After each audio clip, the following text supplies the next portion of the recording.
Hello, আসসালামু আলাইকুম। কেমন আছেন সবাই? আশা করি ভালো। আজ আমি নতুন আরেকটা ভিডিও নিয়ে এসেছি।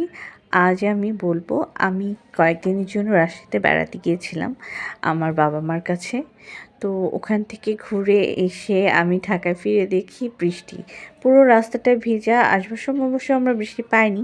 বাসায় পৌঁছে তারপর আবার বৃষ্টি শুরু হয়ে গেছে।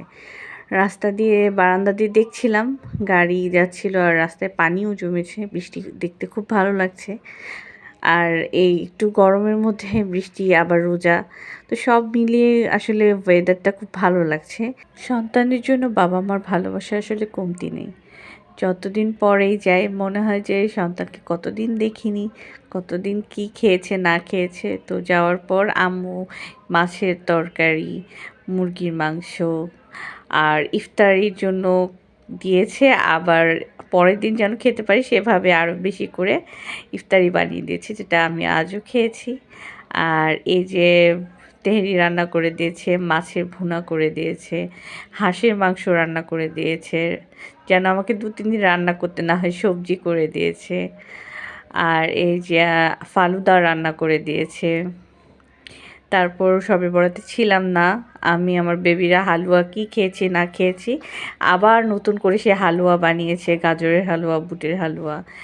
তারপর এই যে আমাদের ওখানে আলুর ডাল একটা আইটেম আছে, মাছ দিয়ে করে, ওটা করে দিয়েছি, সরিষার তেল, বাড়ি থেকে ডিম, হাঁসের ডিম। আর এটা আমার বড় আপুর বাসায়, মানে আমার হাজব্যান্ডের বড় আপুর বাসার গাছের লাউ দিয়েছে একটা। আর আম্মু এখানে পোলাওয়ের চাল দিয়েছে। তারপরে যে আমি আস্তে আস্তে চা, আর এটা ভাতের চালের ভিতরে ডিমগুলো একটা বয়মে করে দিয়েছি যাতে ভেঙে না যায়। তারপরও 3টা ডিম আসলে একটু হয়ে গেছে, ওটা আমি বাটিতে আলাদা রেখেছি।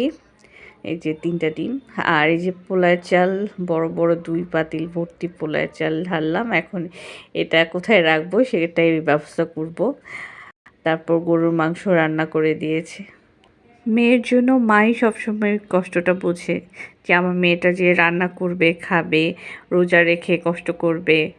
এই জন্য মা সবসময় চিন্তা করে মেয়ের কোনটা ভালো। আসলে মা, ছেলে হোক মেয়ে হোক, সবার জন্যই মায়েরা চিন্তা করে।